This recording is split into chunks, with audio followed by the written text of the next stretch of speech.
হ্যাঁ, আমার মেয়ে আমাকে বলছিল যে বাবা, আমরা যে এরকম করে কাপড় পরি, ওই মেয়েগুলো যে কাপড় পরে নাই, কি অ্যান্সার দিব আমি?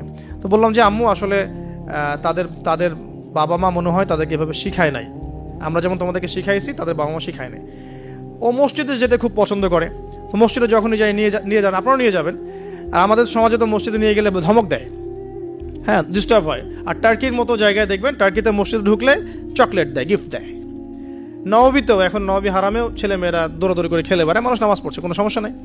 আপনাকে অ্যাজ এ ফ্রেন্ড জগৎটা তাকে বুঝাতে হবে যে বাবা মা, আসলে জগতে ভালো মানুষও আছে, পচা মানুষও কিন্তু আছে। ভালো কাজ যেমন আমরা যেমন নামাজ পড়ি, আমরা যেমন এইগুলো ভালো কাজ করি, পচা কাজও মানুষ করে। মানুষ কিন্তু এই করে।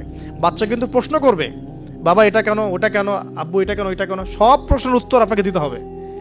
সব প্রশ্নের উত্তর দেওয়ার মতো আপনার ধৈর্য থাকতে হবে। কারণ আপনার ডিউটিটা কিন্তু বাইরে শেষ না, জব সেক্টরে ডিউটি শেষ না। বাসায় ঢুকবেন, ডিউটি শুরু হবে। বাসায় ঢোকার পর ডিউটি শুরু হবে। মেয়ে প্রশ্ন করবে, মেয়েকে নিয়ে ঘুরবেন, কথা বলবেন, তাকে জগৎ চিনাবেন,